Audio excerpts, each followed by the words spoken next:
Greetings and welcome to our webinar series, Coronavirus and its Impact on People, Process, and Profits. My name is Yenma Herb, and I'm starting today's call by covering a few housekeeping items with you. First of all, this webinar is being recorded. The recording of the webinar will be provided to you in a follow-up email. Materials for this webinar were emailed to all registrants this morning. You can also find them on the Coronavirus Resource Center at rklcpa.com. Please note that all lines are muted and will stay muted throughout the webinar. Should you have questions, they can be submitted using the Q&A feature at the bottom of your screen. However, due to the size of the group today with more than 900 registrants, we will only have time to address a few questions throughout the webinar. RKL clients who have questions specific to their organizations should reach out directly to their RKL advisor. Lastly, 1 hour of CPE in the field of business law will be issued to participants on this call. To receive your CPE, participants must complete 2 pieces of criteria. 1, you must be connected to the session, both audio and presentation, for its entirety. And 2, participants must answer 3 questions and elements of engagement. In this case, elements of engagement will be through the polling feature. A couple items to note about the polling feature. If you're viewing through a web browser, ensure that you have pop-ups enabled. Also, if you're using multiple monitors, the poll may appear on your second screen. So now that we've covered the housekeeping items, I'm going to turn it over to Eric Wenger, who will introduce our team for today's webinar. Over to you, Eric. All right, thank you, Yenma, and welcome everybody to our 10th in our weekly series of coronavirus webinars. My name's Eric, and I'll be joining you here today along with Bethany Novis and Ryan Hurst. For those of you who've been on our calls each week, you're seeing some familiar faces here. As far as what we have on tap for today, I'm going to start off here with some updates around PPP, things that are happening in Washington legislatively. We then are going to transition to Bethany talking about the loan forgiveness application that was released since our last webinar. We have a lot of good updates for you, and I think you're going to learn a lot here today. There's definitely some new clarity that has come, and there's also some changes which begs some questions and brings some additional lack of clarity. So we'll be talking about a variety of things in those areas, and then Ryan will be spending some time on a sample calculation around forgiveness and how that works from start to finish. So let's move into some of the developments coming out of Washington. What's been happening? What I'd like to do is start with sort of a 30,000-foot view of past, present, and future, just assessing where we have been. So initially, back in March, we saw legislation coming out of DC with the Families First Act. That's what brought us paid sick leave, paid family leave. Shortly thereafter, the CARES Act, which was the $2.3 billion package that included PPP.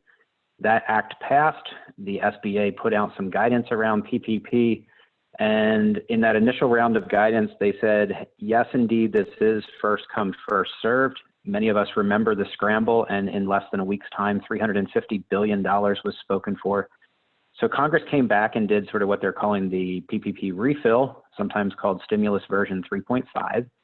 That put more money into the PPP funding. And interestingly, at this moment, there's still around $100 billion in that funding.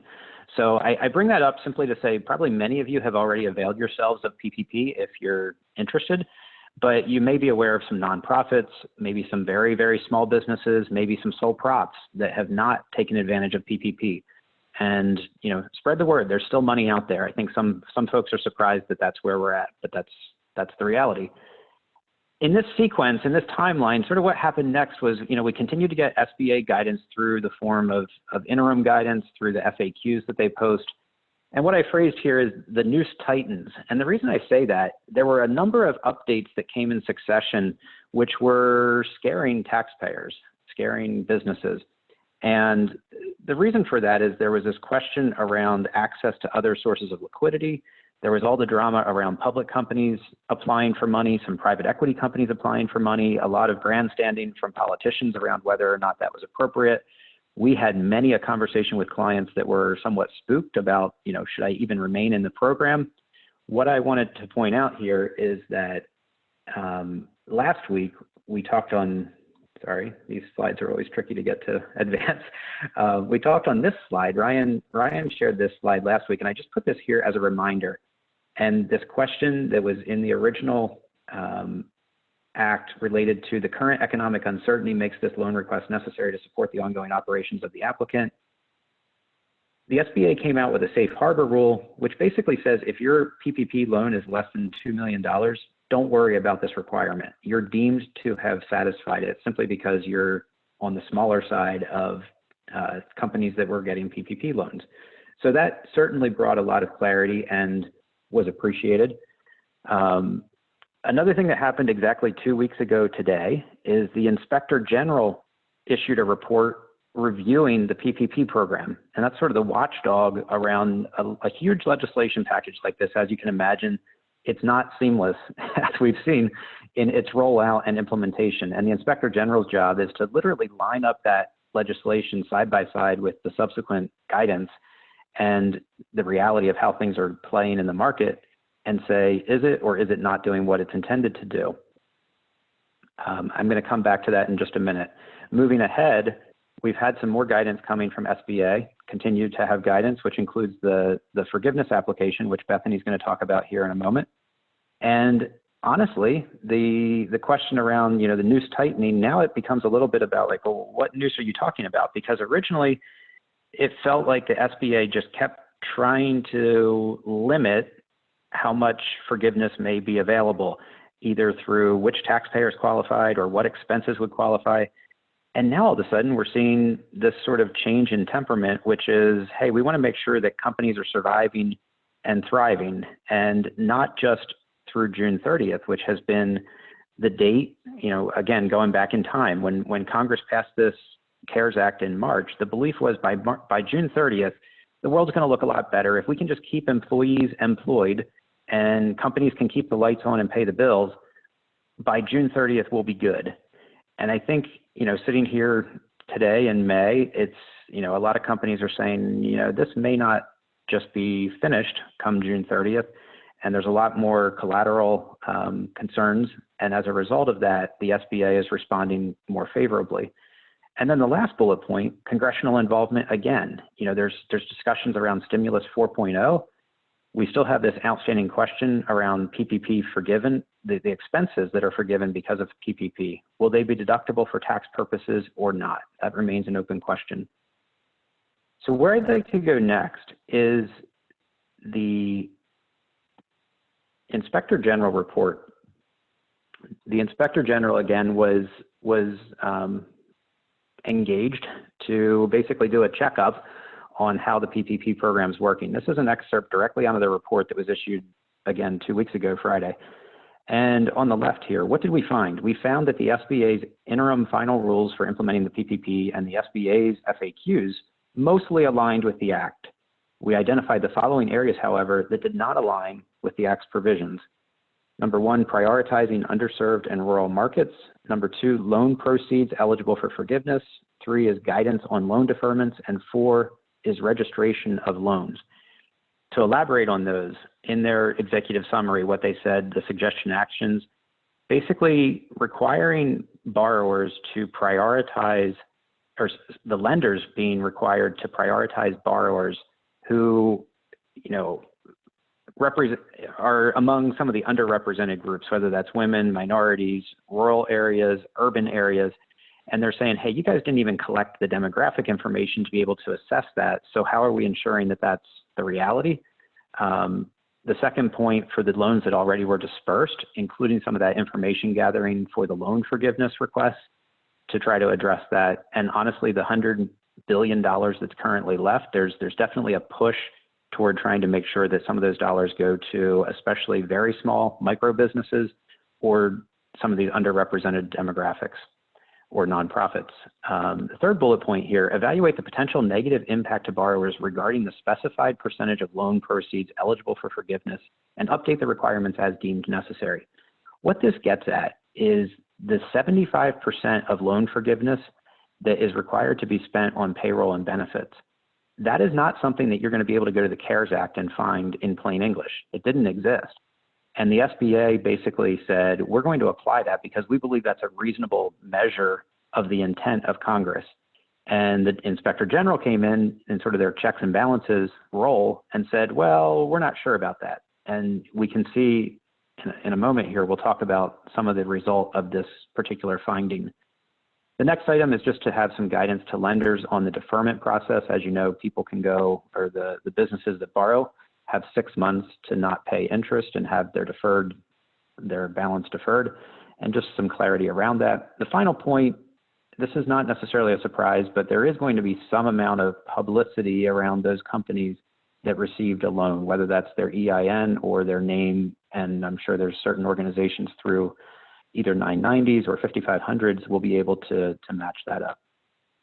So to the extent that you have participated in the program, I would say anticipate at some point your information will be public, at least that you were involved.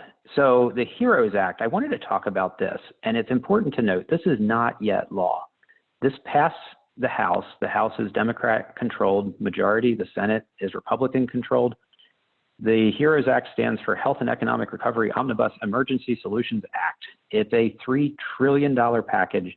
What's extremely confusing, there's a whole bunch of stuff in this package. It's an 1,800-page act. It was passed basically along party lines by the Democrats, and it would do things as follows. But again, it's important to remember this passed the House. It is not law.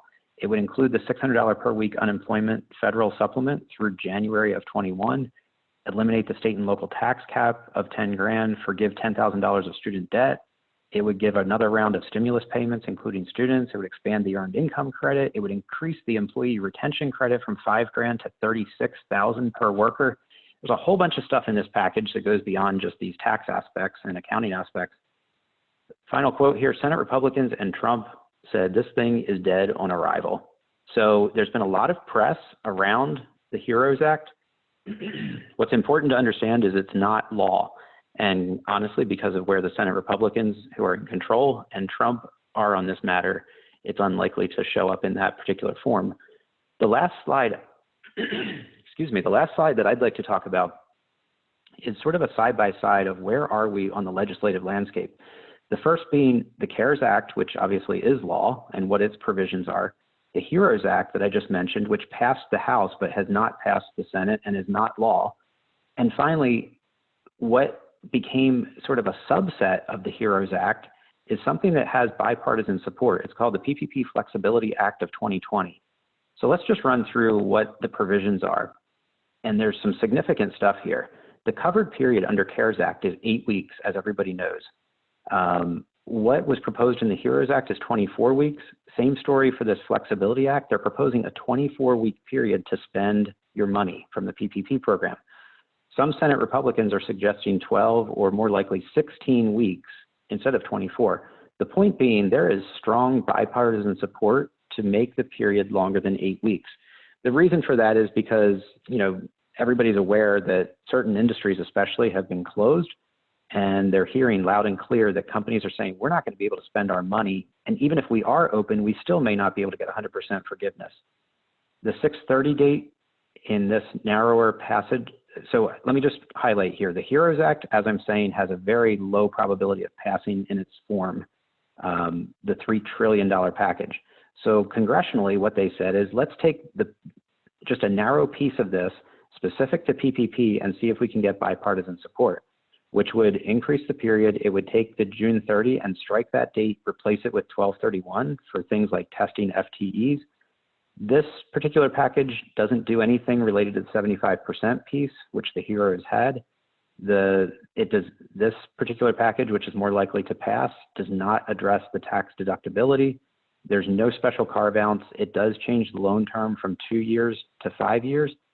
And it also provided some new language around ignoring resignations, or this new phrase, inability to hire similarly qualified employees by 12/31/20. Those folks do not have to be considered as part of the FTE haircut, which again would be favorable to businesses. So the big thing here to think about, what do we do right now, knowing that neither of these are law that would extend the period? Right now, the expectation is the House is likely to take up their version of this bill next week. The Senate has said they cannot take up their bill, which I don't have a number on that just yet. the Senate's not going to take up their bill until June 1st at the earliest. So, the following week. So companies right now that are, nearing the mid to perhaps even the end of their PPP period, they may be paying people who are not working. They may be contemplating one-time payments. They may be talking about maximizing 401k or health insurance. Do they do all these things? I think, unfortunately, we don't have clarity on that. And you may want to hold tight because it appears that the PPP period may be extended, in which case many companies are not going to have any trouble meeting their entire spending. At this point, I'd like to go to a polling question. And while that comes up, just again, keep this on your radar as far as what's happening. And the question that we have here for our polling, which statement best describes your company's 12 to 18-month outlook? Optimistic, we anticipate a full recovery. Cautiously optimistic, we expect continued challenges, but we'll weather them. Fair, we're uncertain about what the future holds. Poor, we have real concerns about our organization's sustainability. 5 is I'd prefer not to respond or this doesn't apply to me. And 6 is I'm just not sure. So with that, let me turn it over to Bethany Novis. She's going to talk about this forgiveness application.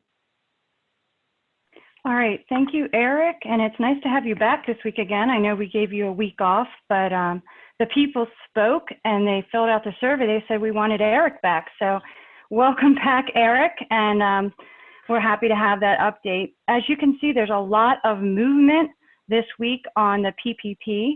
And I'm going to move my screen here. And there's a lot of stuff coming out of the application that I want to cover this morning. So like the application is not guidance, we're kind of treating it as such because it is giving us some insight into how some of these open items that we were tracking for the last 10 weeks are going to be accounted for. So I'm going to spend some time this morning really walking through the application. I know a lot of you on the webinar are either going to be responsible for filling out the application or reviewing it, or at least compiling the data. So we will walk through the application as well towards the end of my presentation. But first, I want to highlight some of the items that were kind of clarified by that application. There's 7 of them here, and 6 of them I view as favorable. The first one Eric touched on, and that's that the 75% rule really applies to the forgiveness and not the loan amount. So again, 75% of the forgiven amount must be spent on qualified payroll expenses. And that is a welcome change. We don't have to worry about the whole loan, 75% of that on payroll, but just the forgiven amount. And I will show you how that feeds into the application. That's kind of the last test that's applied on the application. The second one is the incurred or paid clarification. We're calling this widening the window. And really what that means is we were going under the impression that it was costs either incurred in that 8-week period, incurred and paid in that 8-week period. That was creating a lot of administrative nightmare, timing problems, because 8 weeks really just isn't that long. Right now with the application coming out, we have more clarity. It can be incurred or paid. So simply put, if you receive your money, let's just say April 10th, you receive a bill for utilities, for March utilities, and you pay that in April after the 10th with your PPP money, you can now count that, even though those costs of those utilities were really incurred in March. Similar to that, when you get to the end of your 8-week period, they are allowing you to pay those costs after the end of the 8-week period if they pertain to that 8-week period. So using my same example, you could pay May utilities later in June after your covered period ends because they relate or they were incurred in May. So that really widens the window, and for many of our clients, it's sweeping in a whole nother month of expenses and is a welcome change. The third one noted is that there is an introduction of what we call an alternative payroll covered period. And we're going to cover that in details. But again, this helps both administratively and also is helping some of our clients include more payroll costs. The application also shows a softening of the salary penalty. And the salary penalty was the one where any employee making under $100,000 a year, if their pay was reduced over 25%, there was a dollar per dollar haircut. It was pretty significant, And how it was written, it was really the full freight of that reduction for the whole year. So Ryan is going to walk through this later, but really what it does is soften and allows you to annualize that reduction and only take that 8-week period amount. So this is a significant clarification as well. Also, the application really expands the mortgage interest and rent definition to include personal property in addition to real property. So that would be your vehicles, your copiers, and your equipment. So if you are a business that has a fleet of vehicles, or maybe you're a manufacturer with significant amount of equipment, you should go back and revisit the lease payments on those, or if you have loans on those, the interest, and make sure that you're capturing those and tagging those in your system as allowable expenses. The one item that is not so positive, I kind of buried it here because I didn't want to end on a negative note on this slide, but your owner employee's salary is going to now be capped at the lesser of your 2019 cash compensation or $100,000. So we had been talking about $100,000, which 8 weeks was the $15,385. In this case, if those owners were paid less in 2019, you have to use the lesser amount. And really what this stops them from doing is if you have owners who maybe weren't on the payroll last year, and you could say, hey, I'll add them during the covered period and get more payroll expense. Well, now you can't, because if they weren't paid last year, you can't include them this year because you would have to use that zero, the lesser amount from 2019. And finally, one of the changes very welcome is that there's no FTE reduction haircut, and that from a few weeks ago, that was what we referred to as the bad haircut, and we hate the bad haircut, although I have to say any haircut right now, even a bad one, might be good. But this FTE reduction haircut was significant, and now it's saying there will be no haircut if your employees are fired for cause, voluntarily resign, or voluntarily request and receive a reduction of their hours. So again, Stephanie Smith has the week off, but I'm sure she'll be talking about this in the future. It all goes to documentation. But if you have one of these situations, you can remove them from your FTE calculation haircut and you won't be penalized. All right, so now I want to get into, if I can get this to advance, it's always tricky. Yep, the actual application. So last Friday, May 15th, I love how they dumped this on us on Friday night. I guess they didn't want us to get a break on the weekend, but after we got over a little bit of that shock, we spent the weekend going through this application, and you see the link right there. It was released in PDF, but now there is a fillable form actually on the website, on the SBA website, and it's an 11-page application. There's the form number for all you tax guys out there that like form numbers, 3508, and there's 4 components of it. We're gonna walk through this today in my session so you get familiar with it. My son here, who's become a bit of my QC review, he likes to watch me practice my presentations. He said, hey mom, as I read these 4 sections, and remember, he's a high school sophomore, 16-year-old boy. He says, this is how I read it. Number 1 and 2, it looks like you have to submit them to the lender. Those are the things you need to turn into the teacher. You got to make sure they're complete. They got to be your best effort. And most of all, your handwriting must be legible. So all you that have high school boys out there, you know what I mean by that. So those are the ones that really count. Number 3 is your worksheet. That's your own paper. As he said, maybe you can cut some corners there or do that in your own format. There's a little bit more liberty on that worksheet. The teacher's not going to collect it, but you want to make sure you can produce it to show you did your own work.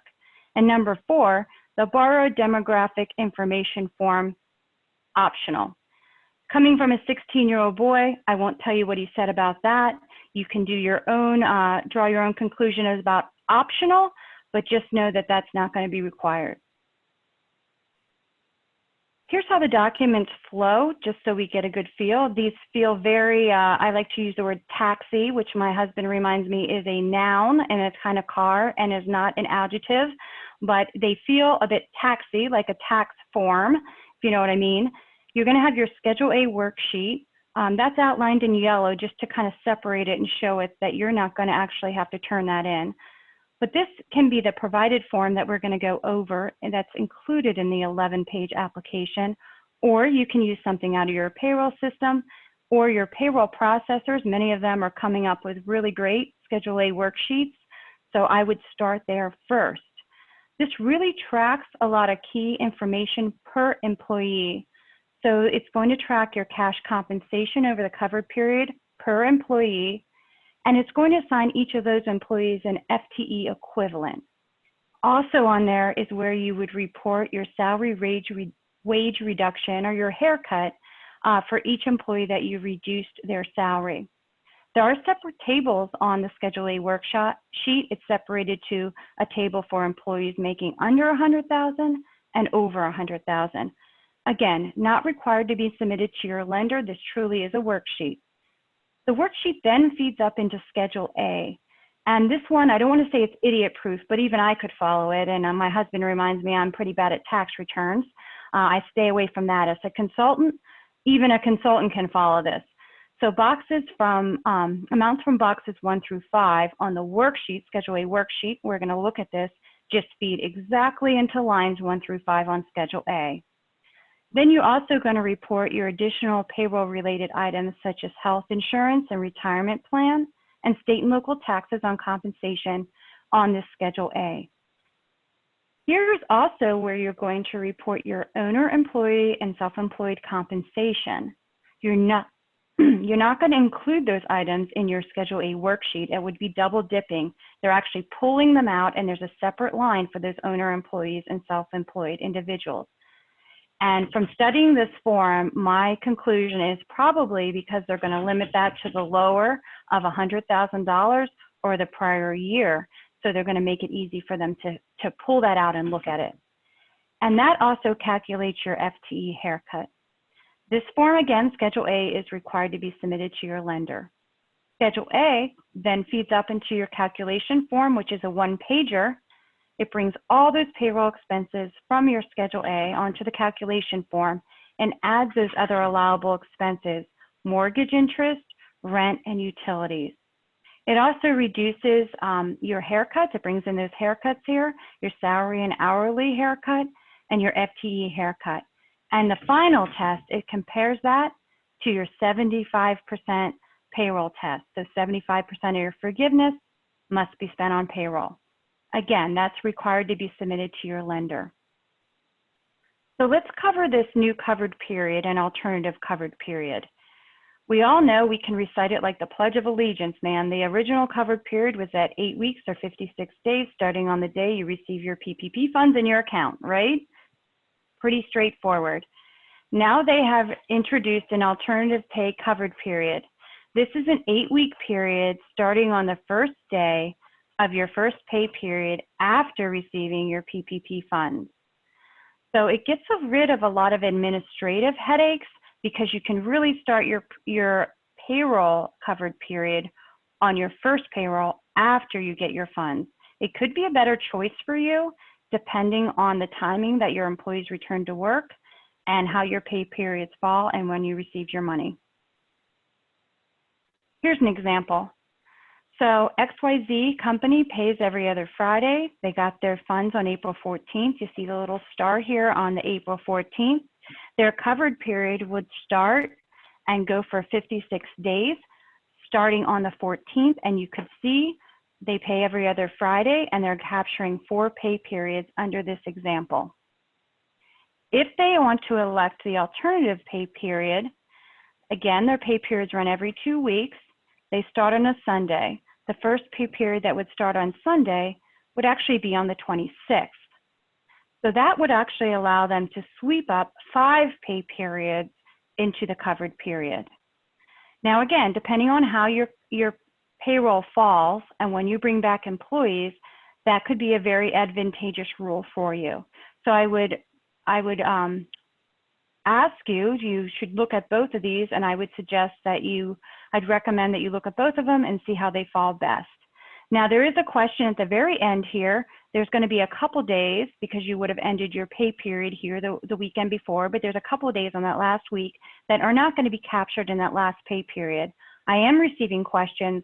Well, will this still go by incurred and paid? If we incurred that payroll, can we count it? So I'd say it's like probably a yellow light there. If you're a person like me who sees a yellow light and speeds up, that's kind of a consultant thing to do. I'm saying incurred or paid. There's probably a good chance of that.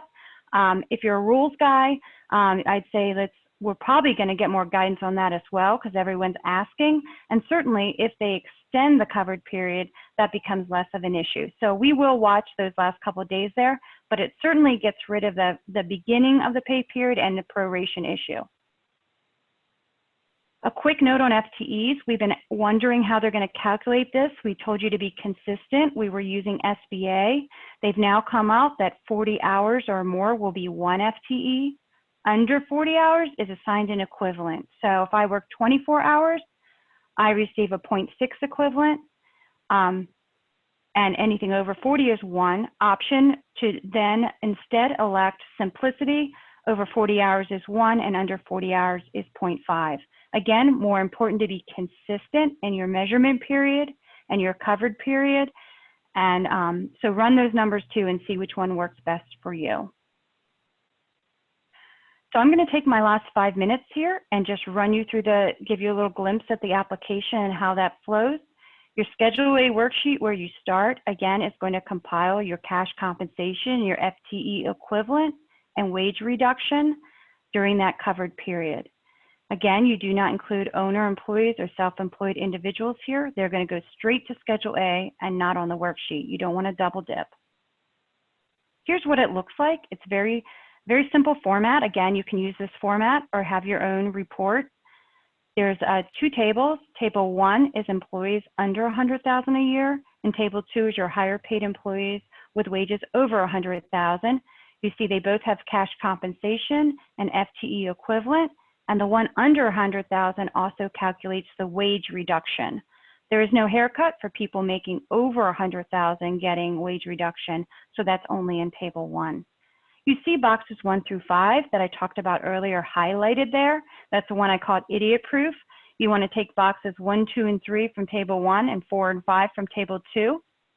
And we're just going to take them over to Schedule A. So when you move to Schedule A, the first section is your Table 1 totals. You'll see box 1, 2, and 3. Simply, you fill that simply in there. The second section is your Table 2, box 4 and 5. So that work just really feeds up from your worksheet, no additional work there. The third section there is where you add all those other payroll costs that you do not have to account for by employee, so that's a good one. You just have to bring them probably out of your accounting system or some spreadsheet you've done, the health insurance, retirement plan, and employer state and local taxes assessed on compensation. I do want to draw your attention to line 9. That's where you will put the cash compensation to owner employees and self-employed individuals. You do not count them in the worksheet, Table 1 and 2, like we just talked about. You just simply put it on here. And I'm guessing it's because they want to check it and make sure you limited it to the lesser of 2019 or the 100,000 prorated. These then come down to your total payroll costs on line 10. This is the number that you're going to use for the 75 forgiveness test, that 75% of your forgiveness must be spent on payroll. So we'll talk about line 10 later, but that's probably the most important number on this schedule. And finally, on the Schedule A worksheet, we saw the salary reduction head count go in there, the salary reduction. Here's where your FTE head count will go. You're going to calculate a quotient that Ryan's going to walk us through in a minute here, but this is where you will report on it. If you do not reduce FTEs, you actually don't even have to worry about this section here, but if you did, here's where you would calculate the quotient. Finally, Schedule A is going to come up into the form. I've separated the form so you could see it on your screen in 2 pieces. There's the top half here, which really reports simple items such as your loan amount, disbursement date, how your payroll runs. I draw your attention here, these 2 employees at time of loan application and time of forgiveness. This is not FTEs, but just a head count. Make sure you enter your employees at time of loan application to match your loan application. My guess is here they're just checking to make sure you're under the 500 employees. Also, I'd like to draw your attention here to the bottom. There's where you list your covered period, and if an alternative payroll covered period works best for you, you can elect it right here, just fill it right in. Probably one of the most important boxes is at the very end here. If you receive PPP funds in excess of $2 million, you check there and say, yes, sign me up for the audit. No, just kidding. But that's where please do not check that box unless you receive over $2 million. And that's where they're having you report that. Here's the bottom of the form, and this is the last thing I'm going to go over. Here's really the meat of the calculation that we've been talking about for weeks.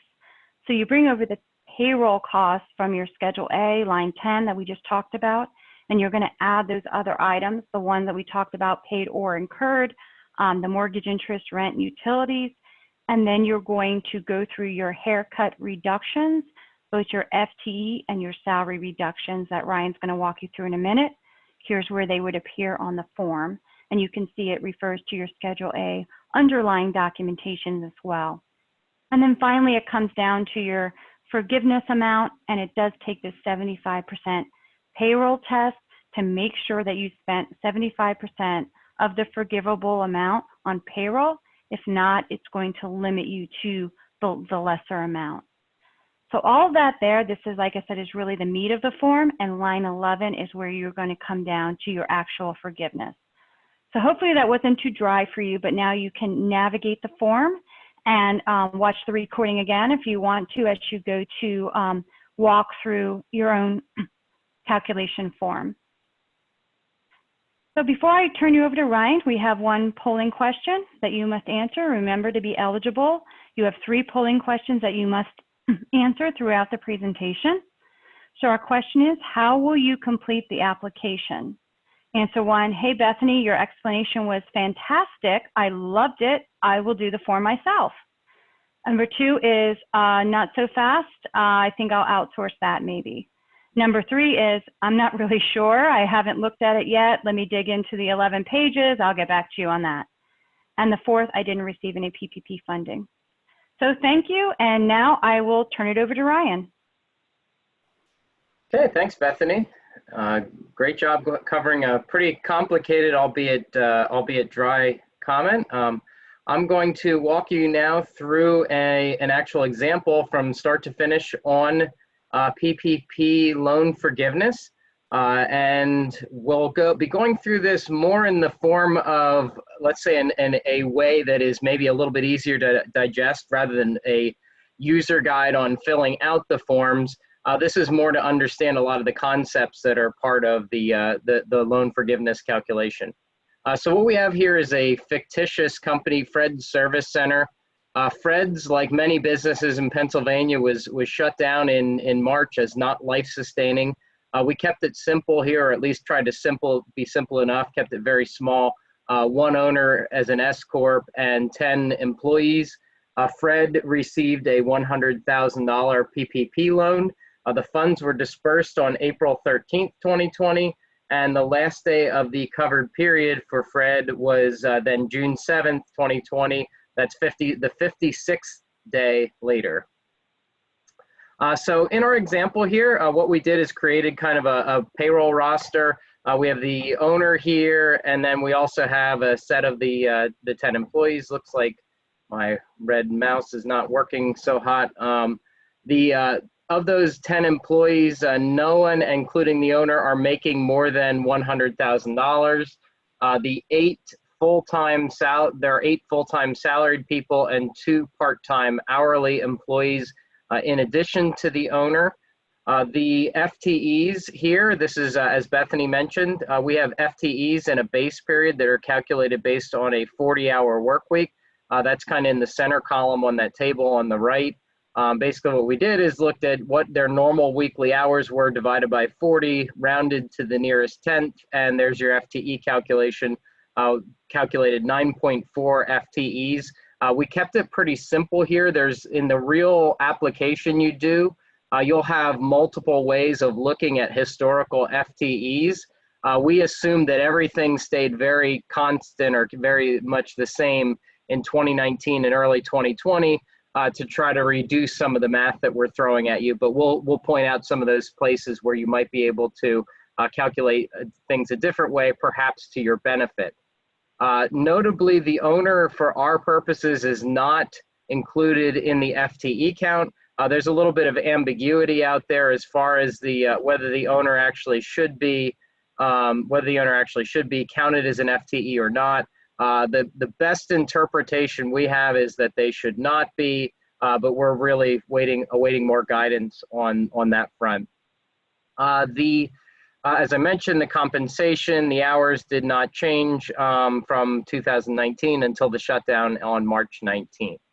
So we'll move on to our next slide, which is our workforce. So what we basically want to do then is say, okay, that's what it was.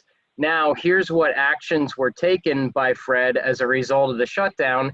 And as of March 19th, keep in mind, there was no such thing as PPP. It really didn't even exist. It might have been at best a possible scenario out there, but nobody was really making decisions on whether that scenario would actually come true. So what Fred did then amongst his employees is he took employees 2, 9, and 10, kept them on payroll, no salary or wage reductions, no hours reductions, does not present any issues here with his PPP forgiveness then. Must have had some, enough work to do with them or wanted to really keep them engaged as part of the company in some fashion despite the shutdown.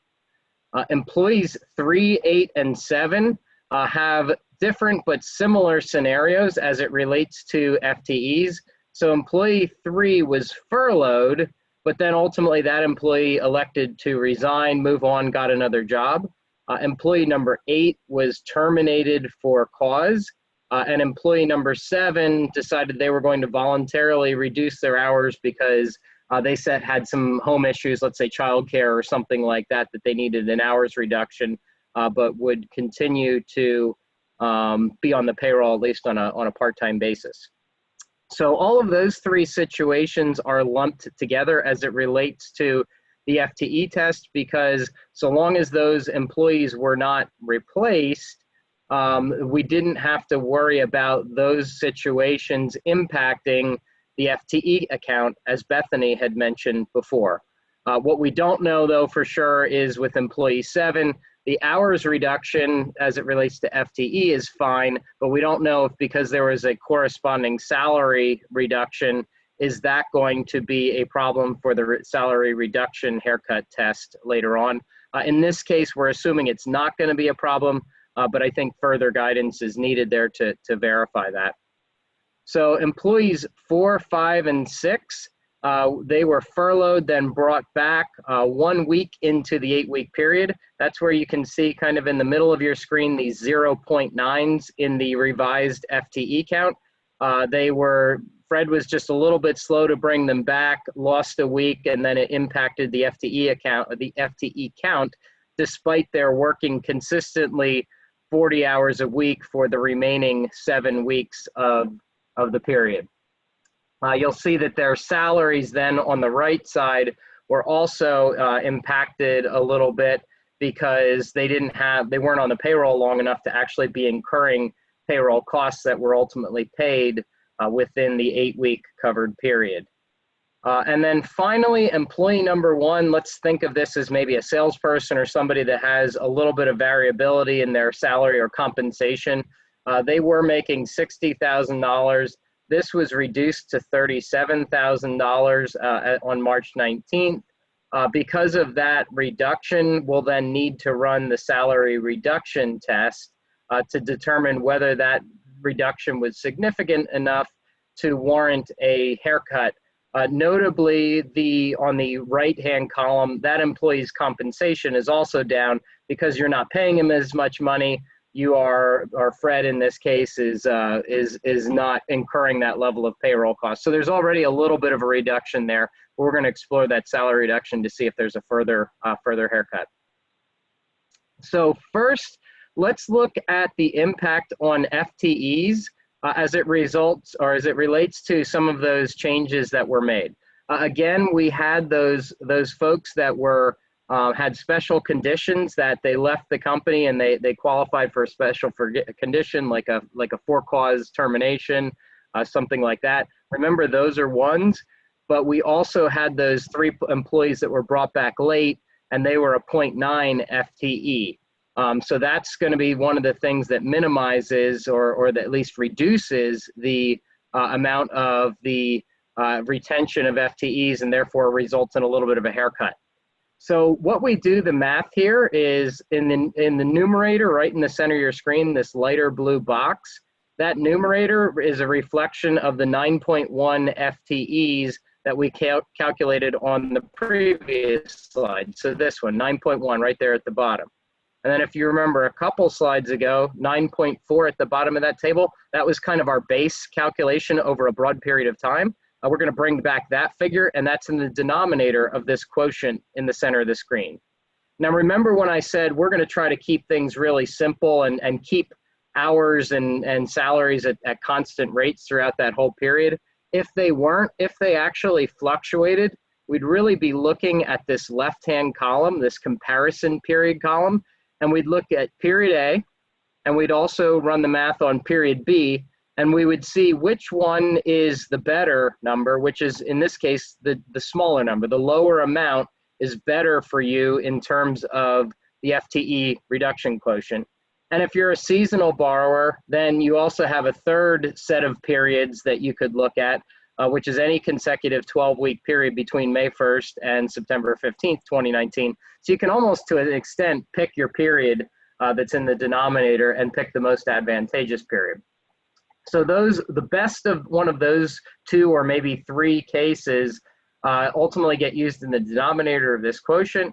We take the figures, divide them, and then in this case, we end up with about a 97% quotient, which means about 3% haircut on our forgiven amount then, and we'll see that figure come back later on.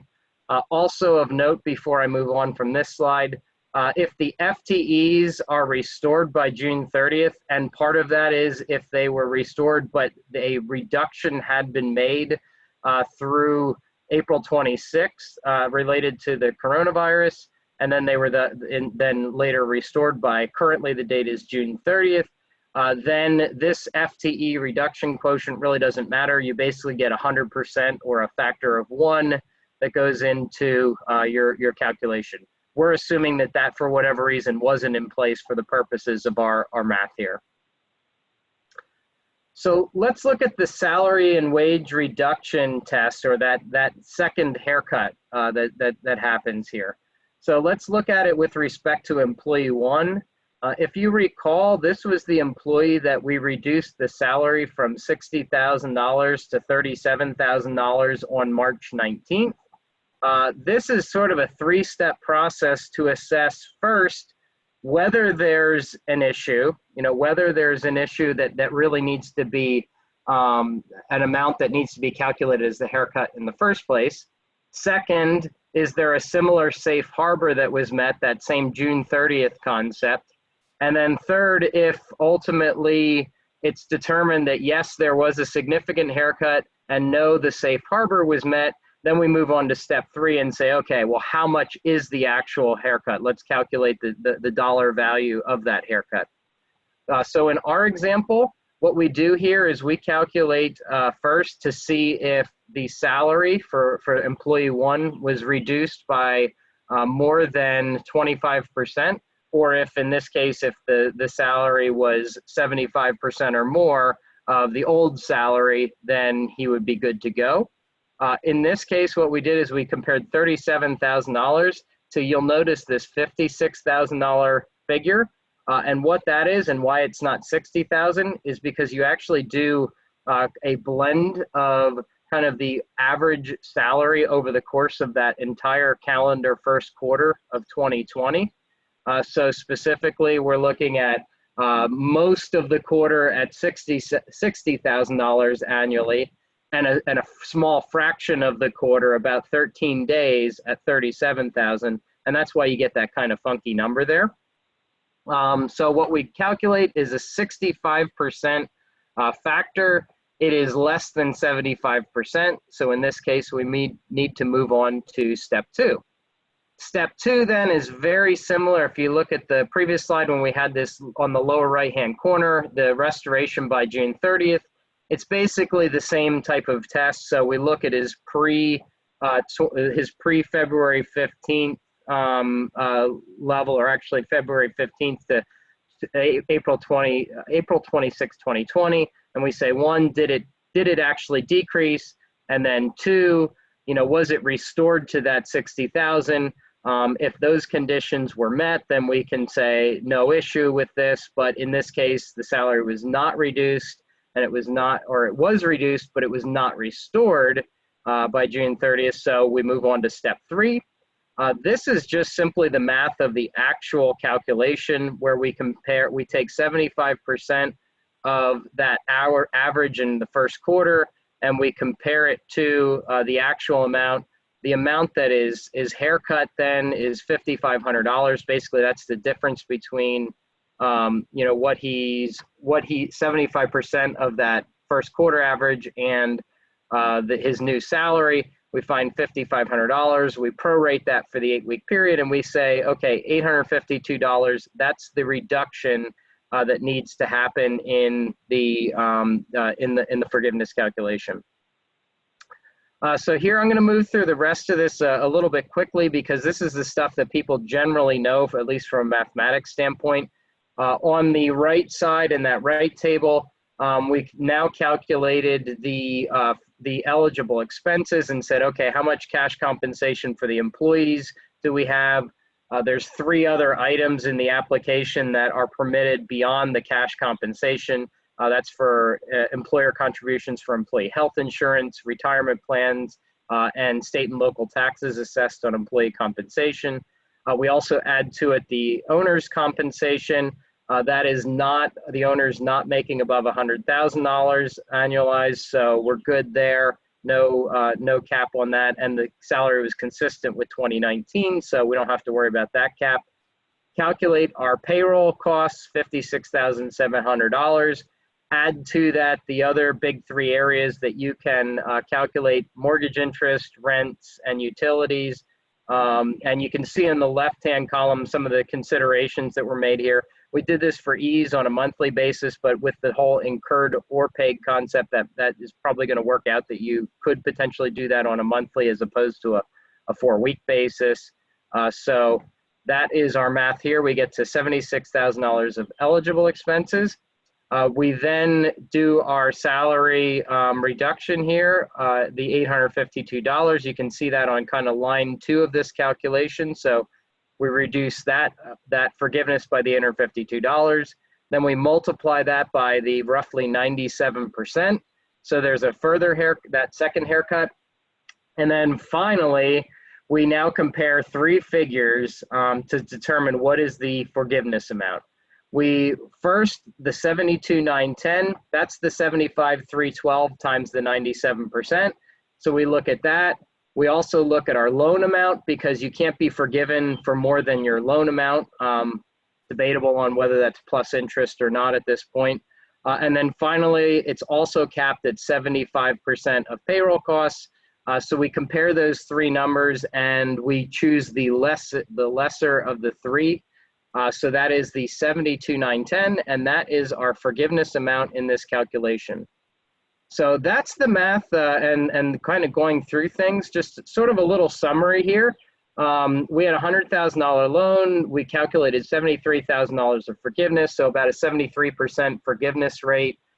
Interestingly here, had this whole 75% test been on the loan amount as opposed to forgiveness, which is now confirmed, we would have had a problem. That's what that 57% is. Since that's not the case, we can look below, and 78%, we're fine. That's why we didn't run into that issue on that previous slide. Finally, the red figures on the right, you can see that those are some of the impacts as to why the loan amount was not 100% forgiven. So you had those 2 haircut tests. Those are the figures at the top. And really more significantly, the 23,000 or almost 24,000 not forgiven is really just because not enough money was spent. So that's that's something to certainly be considering, because you're only getting forgiven for what you're actually spending. Let's bring up our final polling question before I close things out. Just remember that 3 polling questions need to be answered in order to qualify for CPE. And just of note, there is not a 4th one this week. So make sure you select at least something here. This is relating to future topics for our webinar. We'll leave this up for a few minutes, but just note if you do have something specific that you want to cover that's not on this list, make sure that you stay online after this this webinar wraps up. There's a survey form that you can actually submit your requests through that. So please stick around and fill out that survey if you have any suggestions for the future, or if you just have any feedback in general. We'll leave that up for a couple minutes and keep moving forward. So the last 2 issues here, now that we've really gotten beyond the math, is really to start to think about, well, what are we trying to accomplish here? What's our goal? And I think in many cases that folks have been looking at and saying, well, maximize loan forgiveness. I have this $100,000 loan. I want to get the most bang for my buck. It's like going to the all-you-can-eat buffet and not leaving hungry. But in this case, I'll propose another way to look at this. And Eric touched on this a couple of weeks ago when he looked at an example as far as the kind of your net out of pocket. And really what it is, another way to look at it is kind of minimizing your out of pocket costs. And while in this example, we don't really run into that issue, maximize is a good strategy. There are some cases here where it may not have made some sense to actually make some of the decisions that were made, and especially a big one as we kind of go down the page. So what are some potential strategies to get the most benefit out of this loan? So the first one is restore your employees. And we ran some numbers. We kind of sensitized or stress tested the modeling that we did for this example and said, well, what if? So what if during the covered period, Fred had brought all his employees back on the payroll on day 1 of the covered period, as opposed to having that week delay? Well, what would have happened is he would have increased his forgiveness by $4,300.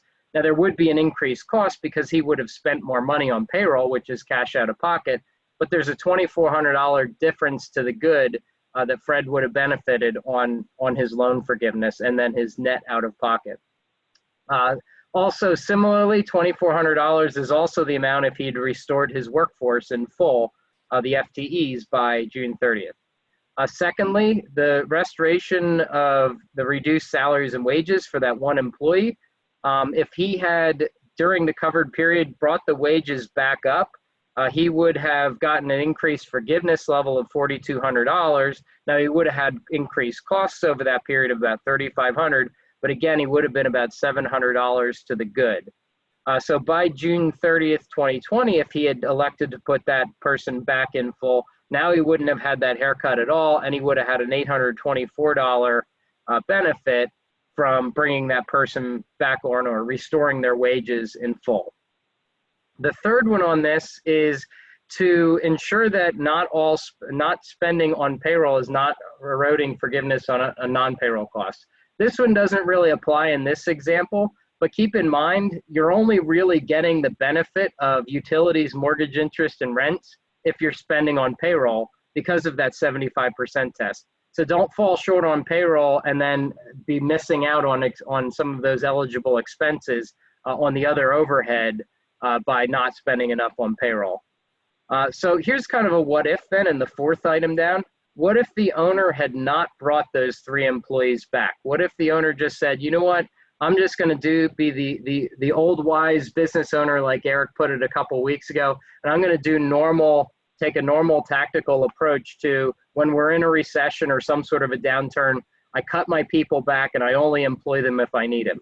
Well, in this case, Fred did make a very good choice. He would have saved $13,461 in payroll costs if he didn't have them on the payroll. he actually would have given up about $31,000 in forgiveness to do that, which is pretty significant under the current rules. Another strategy that could be undertaken, especially as it relates to Fred's situation where he just couldn't bring those three people back on in time, is that alternative covered period might have provided him a little bit of a buffer to get them back on. So that's another strategy that you can look to, is not just the convenience of that alternative covered period, but also maybe very practical in maximizing your benefits. And finally, just to go back to Eric's points from the very beginning of the day, there are proposed changes out there in the rules. We don't know exactly what's going to happen, if anything, with those, but there's always the opportunity to employ hope as a strategy. Not that that's necessarily always the effective one, but if you're realizing that you're not necessarily going to be using all the proceeds and you want to take a little bit of a gamble and say, I'm going to bet on a rule change that's going to come in my favor, you are certainly welcome to do that if you so choose. So we will wrap things up now. Again, I would like to thank you for joining us on our weekly webinar. We'll be back again next Friday at 11. Reminder that you can visit our Coronavirus Resource Center on our website for more updates and guidance as it comes out. Remember that we want to hear from you, so please stick around and fill out our survey. Both for feedback on how we're doing, as well as what you want to hear from us. What topics do you have suggested for our future? Thank you again for joining us, and have a terrific Memorial Day weekend. Take care and stay safe.